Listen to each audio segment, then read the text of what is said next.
Students, welcome back to biology class.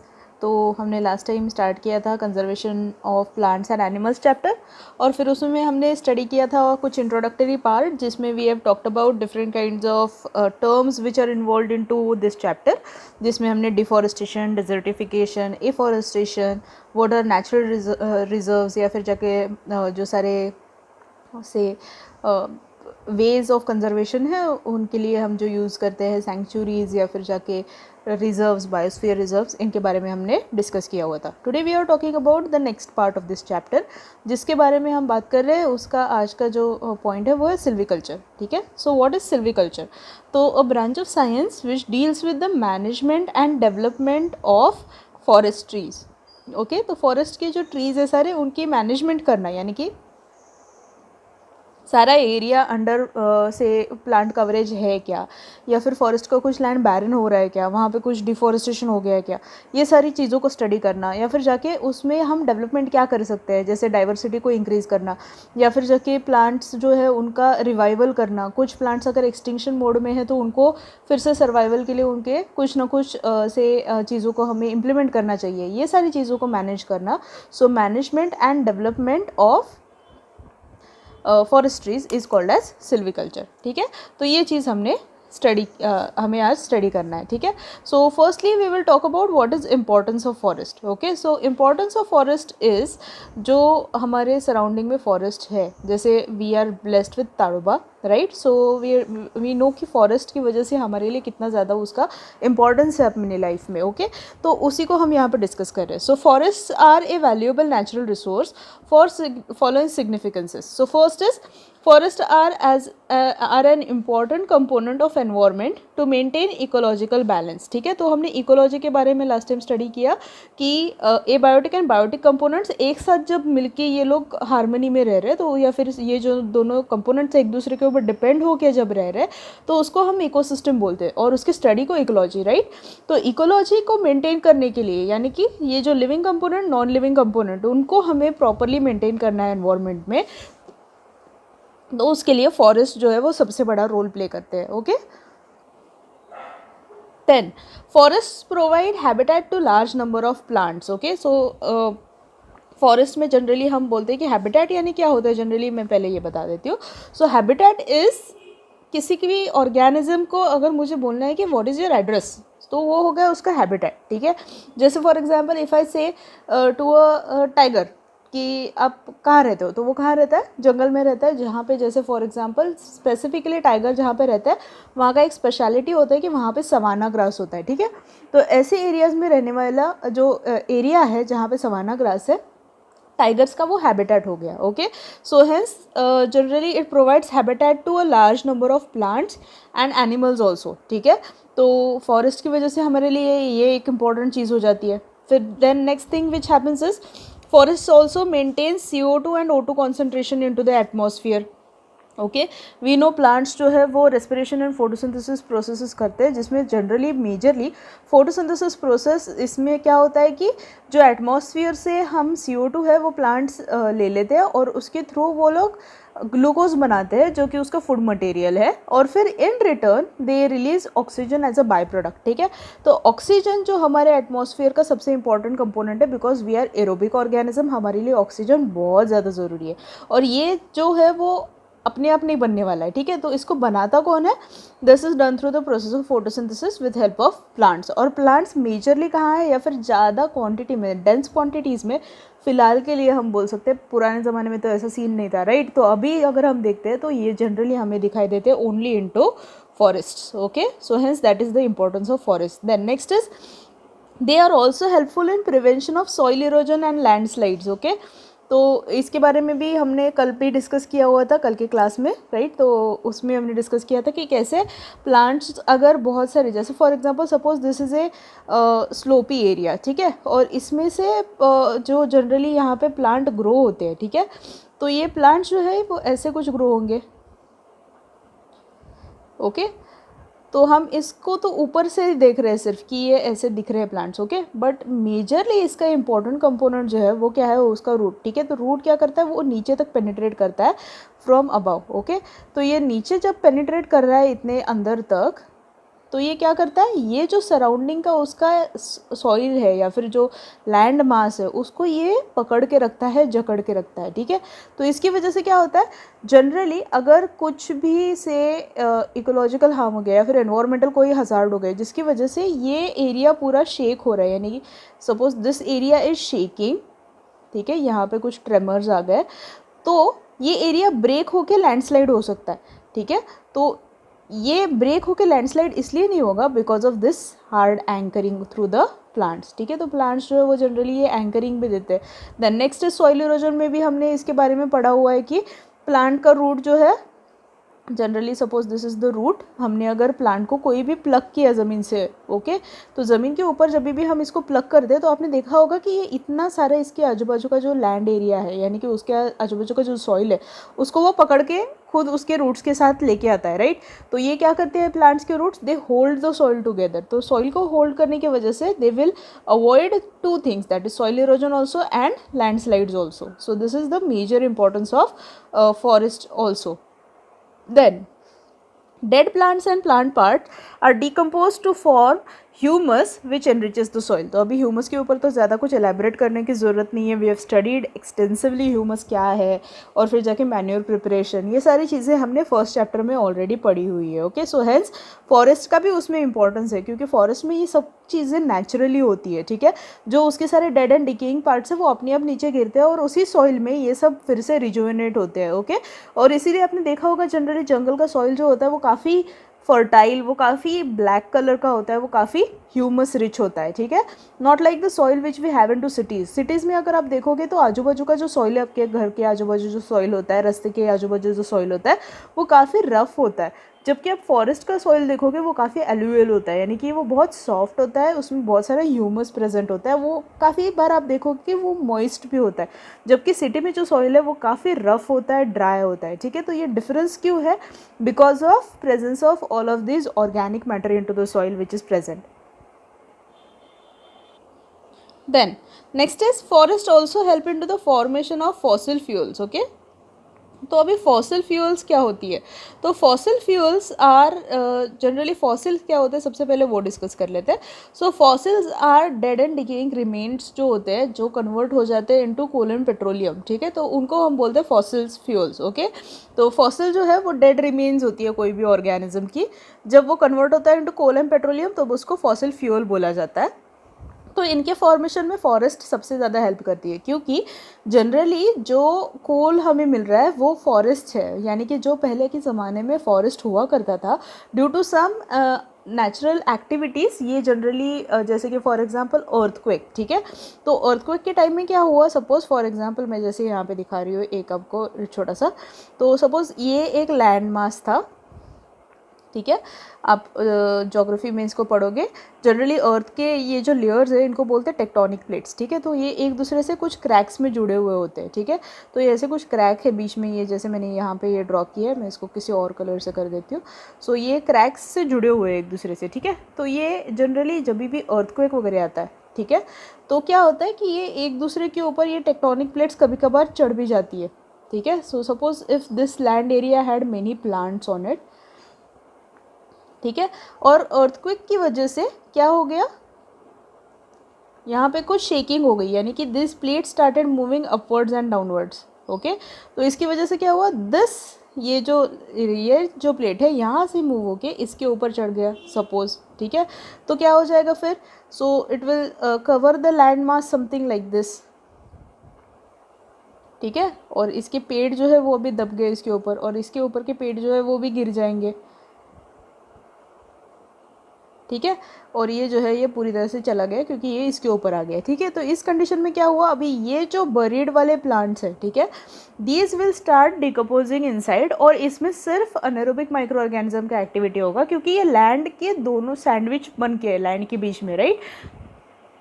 तो air नहीं मिल रहा है तो उसमें कौन रहेगा, सिर्फ अनेरोबिक माइक्रो ऑर्गेनिज्म, और वो लोग कभी कंप्लीट डिग्रेडेशन नहीं करते। तो इनमें इनकम्प्लीट डिग्रेडेशन अगर होगा तो फिर इनमें से कम्प्लीटली जो ऑर्गेनिक कंपोनेंट्स थे वो कभी भी डाइजेस्ट होके वो सॉइल में नहीं मिलेंगे, वो कुछ इनकम्प्लीट डाइजेशन हो जाएगा, ठीक है।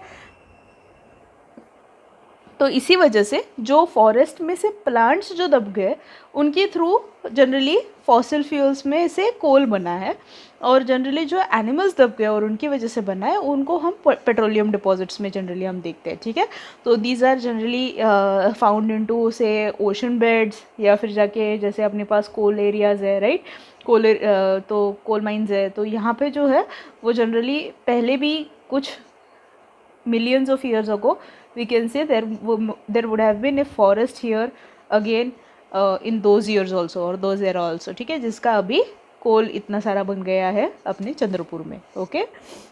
देन next use of forest is they also provide us useful products such as gum, pepper, timber, medicine. इसके बारे में हमने लास्ट टाइम भी डिस्कस किया था कि फॉरेस्ट की वजह से ये सारे इकोनॉमिकली इम्पॉर्टेंट चीज़ें जो है वो हमें मिल जाती है थ्रू फॉरेस्ट ओनली, ठीक है। तो ये सब चीज़ें हमें फॉरेस्ट प्रोवाइड करता है।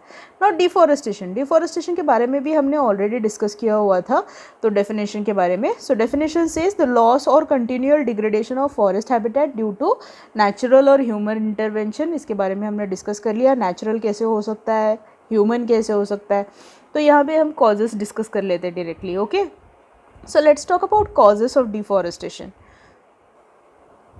So first cause given is intensive agriculture यानी हमारे पास लैंड एरिया हमें रहने के लिए हमने इतना सारा यूज़ कर लिया कि फार्मिंग के लिए हमारे पास एरिया नहीं है, तो हम क्या करने लग गए, फॉरेस्ट लैंड एरिया का सारा फॉरेस्ट के पेड़ कट करने लग गए, और वहाँ पे हमने जाके क्या कर लिया, we have started doing agriculture into those areas. तो इसकी वजह से क्या हो गया, वापस से deforestation, we have cut down those trees from that area, ठीक है। Second is construction of dam. इसके बारे में मैंने आपको लास्ट टाइम भी एक्सप्लेन किया हुआ था कि कैसे कंस्ट्रक्शन ऑफ डैम्स जो है वो हमारे लिए हार्मफुल है, ओके। तो नदी के ऊपर जैसे मैंने बताया था कि हम डैम बना देते हैं तो उसका कैचमेंट एरिया इंक्रीज़ हो जाता है, और कैचमेंट एरिया इंक्रीज़ हो गया तो वहाँ पे जो पानी फैला हुआ है तो वो प्लांट की ग्रोथ को जनरली या फिर फॉरेस्ट के एरिया को वो क्लियर ऑफ कर देता है, ठीक है। Then over grazing of animals and farmlands, okay. तो ये भी एक इम्पॉर्टेंट चीज़ है। तो जनरली ओवर ग्रेजिंग से क्या होता है कि जो हमारे फार्म एनिमल्स है दे डोंट अंडरस्टैंड कि फॉरेस्ट एरिया कौन सा है या फिर कौन सा एरिया ग्रेजिंग एरियाज है। So once they start eating the plants they will start keep on eating those areas. तो ओवर ग्रेजिंग यानी कि क्या, जितना ज़रूरत है उससे ज़्यादा जाके उसको ग्रेजिंग कराना, और फिर जाके areas which are pastures for grazing वो छोड़ के फॉरेस्ट में भी हमने एनिमल्स को छोड़ दिया, तो उसकी वजह से होने वाला नुकसान is called as over grazing, okay. Then next is urbanization is building constructions हमने कर दिए तो उसके वजह से होने वाले हार्म, या फिर जाके हमने डैम कंस्ट्रक्शन कर दिया, रोड कंस्ट्रक्शन हो गए, या फिर जाके हाईवे कंस्ट्रक्शंस हो गए, ठीक है। So because of this what will happen, there is lot of destruction of forests also, ठीक है। देन कमर्शियल लॉगिंग यानी जनरली हार्वेस्ट ऑफ टिम्बर जो है हम फॉरेस्ट से करते हैं, ओके। तो जैसे फॉर एग्जांपल सागवान हो गया, टीक वुड हो गया, या फिर जाके अपने जो सिडार वुड्स हो गए, या फिर ये सारे जो वुड्स है वो हमें फॉरेस्ट से मिलते हैं, तो उनको हम प्रोडक्ट को निकाल के सेल करना और फिर उसके थ्रू इकोनॉमिकली या फिर कमर्शियली गेन करने के लिए हम इसका यूटिलाइजेशन जब करते हैं तो उसकी वजह से होने वाला जो नुकसान है that is through commercial logging, okay. तो हम क्या करते हैं, फॉरेस्ट का कटिंग कर देते हैं जिसकी वजह से फॉरेस्ट को बहुत सारे एरिया हम क्लियर कर देते हैं, बहुत सारे पेड़ निकाल देते हैं, तो वहाँ से भी डिफॉरेस्टेशन हो जाएगा, okay. So these are the following reasons और कॉजेस ऑफ डिफॉरेस्टेशन और जिनकी वजह से हमें हार्म हो रहा है, ठीक है। देन अब पढ़ते हैं इफ़ेक्ट क्या हो रहा है डिफॉरेस्टेशन का, ओके। सो इफ़ेक्ट्स में है कि effect on soil generally, okay. तो सॉइल के ऊपर कैसे इफेक्ट करता है, so root of tree they keep और help in to binding of the soil particles together. हमने जस्ट अभी इसके बारे में डिस्कस किया कि कैसे रूट पेनिट्रेशन के थ्रू वो क्या करते हैं, they hold the soil particles together. Root hair specifically they are so small and tiny that they penetrate into any से रॉक एरिया और फिर जाके सॉइल एरिया, उसको पेनिट्रेट करके वो उसको अच्छे से पकड़ सकते हैं। तो इसकी वजह से बहुत सारे जो सॉइल के पार्टिकल्स है वो क्लम्प होके उसी रूट के आजू बाजू में रह जाते हैं, ठीक है। तो इसकी वजह से वो क्या करते हैं, they help in to binding of the soil particle together, ठीक है। तो इसकी वजह से क्या होगा, so when this protective cover of the vegetation is destroyed, अगर हमने इसको डिस्ट्रॉय कर दिया, so soil then is left loose, ठीक है। सो हेंस उसकी वजह से क्या होगा, soil is lost due to erosion. तो इरोजन मैंने बताया था कैसे होता है, विंड की वजह से या फिर मूविंग वाटर की वजह से, ठीक है। तो इन रीजंस की वजह से the soil will move away from that area and it will cause harm to the soil, ठीक है। और फिर वहाँ पे बताया कि टॉप सॉइल जो है उसका अगर लॉस होता है तो क्या होता है। So top soil which is rich in to humus and nutrients, ये हमने ऑलरेडी पढ़ा हुआ है। So which results in to reduction of the fertility of the soil, ठीक है। तो सॉइल जो है वो बैरन होते जाएगा, लैंड जो है वो बैरन होते जाएगा, वहाँ पे कोई वेजिटेशन ग्रो होने के लायक एरिया नहीं बचेगा। So because of this again there will be loss of that area itself. वहाँ पे instead of after deforestation it will follow the next phenomenon जिसको हम बोलते हैं डिजर्टिफिकेशन, ठीक है।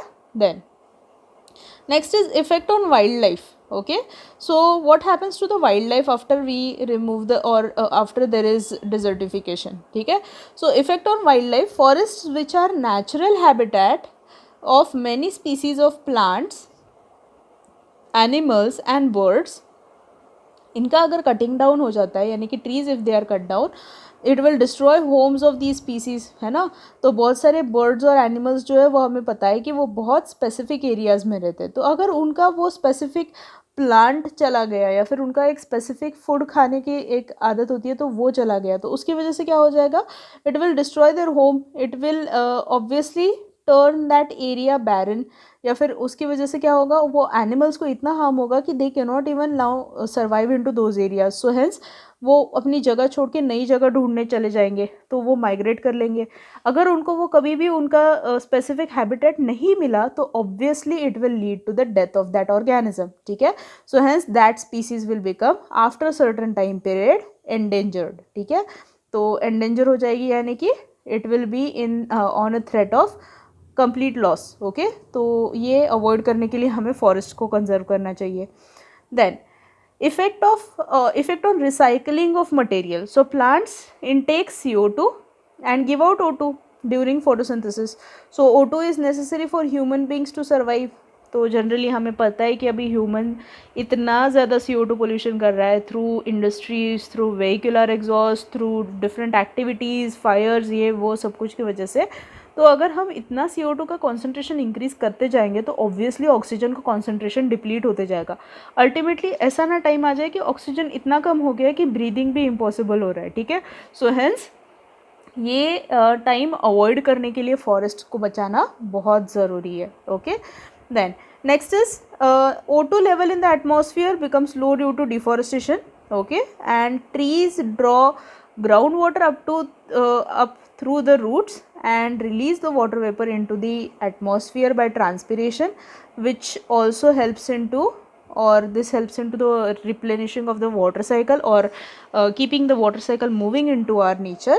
So if large number of trees are cut down, transpiration rate will greatly reduce and which will affect the water cycle, ठीक है। तो water cycle क्या है, water cycle is the cycle through which the water keeps on circulating on our planet, ठीक है। तो generally हमें पता है कि ओशन है, ओके, और ये लैंड एरियाज़ है। तो जनरली ओशन हीटअप होता है और उसमें से वेपर्स जो है ऊपर जाती है, it gives rise to the formation of clouds and clouds come to the land और लैंड पे आके ये बारिश कर देती है। फिर ये बारिश का पानी वापस से थ्रू रिवर्स, पॉन्ड्स, लेक्स जाके हम उसको यूज़ करने के बाद it will go back to the oceans, ठीक है। बट इसमें सिर्फ इतना ही नहीं हो रहा है, इसमें बीच में कहीं ना कहीं प्लांट्स आ रहे हैं, कहीं ना कहीं एनिमल्स आ रहे हैं जो लोग इसको यूज़ कर रहे हैं। तो वाटर साइकिल के अंदर में प्लांट का बहुत बड़ा रोल है कि ये ट्रांसपिरेशन करके लैंड में जो जनरली ग्राउंड वाटर है, ओके, तो ग्राउंड वाटर को कभी भी इवेपोरेट करके हम क्लाउड्स में नहीं कन्वर्ट कर सकते क्योंकि वो ज़मीन के नीचे है, तो उसमें हीटिंग वाला इफेक्ट नहीं आएगा। तो उसको सिर्फ बाहर निकालने का एक ही तरीका है एंड दैट इज़ ट्रांसपिरेशन। तो ट्रांसपिरेशन जो है वो करने के लिए सबसे importantly plants are responsible, okay. तो प्लांट्स ये कराते हैं, इसीलिए ट्रांसपिरेशन के थ्रू वाटर साइकिल अपने आप रेगुलेट हो जाता है, ठीक है। The next is climatic changes, that is increase in the concentration of carbon dioxide gas in the atmosphere may lead to increase in the temperature of the earth, ठीक है, जिसको हम जनरली ग्लोबल वार्मिंग बोलते हैं, green house effect बोलते हैं, ठीक है। तो ये जनरली होता है due to climatic changes due to the CO2 gas accumulation into the atmosphere, ठीक है। इसके बारे में हम बाद में भी और एक बार पढ़ने वाले हैं, सो तभी मैं एक्सप्लेन कर दूंगी, ठीक है। So carbon dioxide is also called as a greenhouse gas. It allows the sun rays infrared radiation to enter into the earth's atmosphere, but it stops them from going out of the atmosphere. Hence it results into increase in the temperature which makes the atmosphere dry. ठीक है, तो मैं इसको थोड़ा सा explain कर देती हूँ कि ये कैसे होता है। Okay, suppose this is the earth surface, ठीक है, तो ये अपना अर्थ का सरफेस है, और फिर जाके ये है अपना लेयर ऑफ एटमॉस्फेयर, ये डिफरेंट काइंड्स ऑफ गैसेस से बना हुआ है। And then we have sun here which is the ultimate source of heat and light, ठीक है। तो सन क्या कर रहा है, सन जो है वो अपनी हीट जो है या फिर लाइट जो है उसको रेडिएट कर रहा है। Okay, and these sun rays come and enter into earth surface, ऐसे। Okay, so this is how it somehow enters into our atmosphere. Okay, now what happens is जैसे ही वो आके अर्थ के सरफेस के ऊपर टकराती है वैसे ही ये वापस भी रिफ्लेक्ट आउट होती है, ठीक है। So it has in a way to go out. Okay, but इसमें कभी कभार क्या होता है, the condition which we are studying here, carbon dioxide is green house gas. तो सपोज ये एटमॉस्फेयर में instead of 0.03% of CO2, lot of CO2 is getting accumulated into this layer, ठीक है। तो ये जो CO2 जो ग्रीन हाउस गैस बना हुआ है उसका मतलब क्या है, it generally acts like a mirror. Okay, so what happens here is जो सन का रे रिफ्रैक्ट होके बाहर जा रहा था, ठीक है, मैं इसको थोड़ा सा पिंक में ड्रॉ करती हूँ ताकि आपको अभी समझ में आए। सो सपोज दिस रे started coming from here, hit the earth surface, और वहाँ से वो रिफ्लेक्ट होके वापस जाने वाला था, ठीक है। बट CO2 है यहाँ पे जो ग्रीन हाउस गैस है, so what it will do is instead of letting it leave outside, ये इसको रिफ्लेक्ट करके वापस सरफेस पे भेजेगा, ये वापस टकरा के ऊपर चला जाएगा, फिर से वापस चला आएगा, और फिर ये इसी एटमॉस्फेरिक लेयर में हीटिंग ऐसे करते जाएगा, यानी कि ये रे जो है वो कम्प्लीटली इस एरिया में ट्रैवल करेगा। Okay, so because of this what will happen, जो अर्थ का सरफेस है जो कि काफ़ी ठंडा हुआ करता था वो अभी क्या होगा, हीटिंग उसका शुरू हो जाएगा, ठीक है। और एयर जो है जो कूल करने का काम करती है, rather this area will become heated now.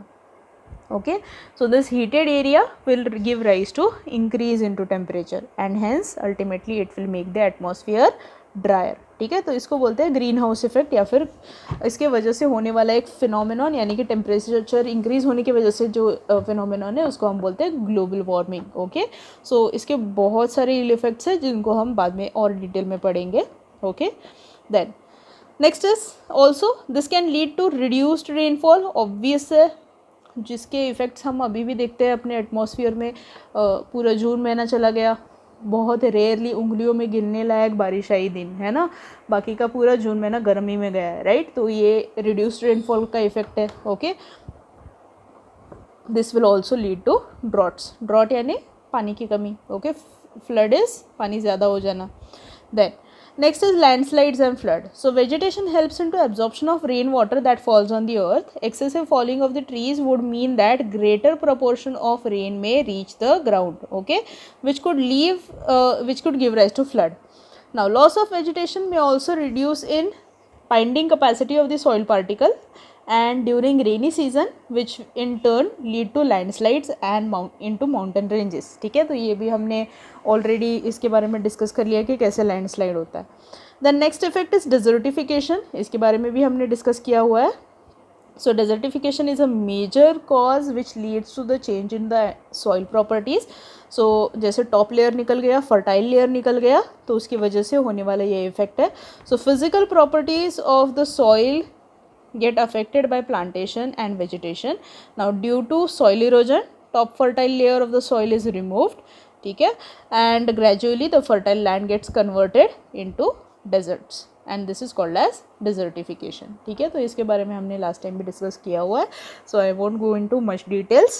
Okay, so So this is the general part about silviculture, deforestation, and about importance of forest, which I wanted to discuss with you today. And we will stop till here for today itself only. Next time जो है हम इसके बारे में और discuss करेंगे about different types of phenomena which are involved into the entire forests and its importance process.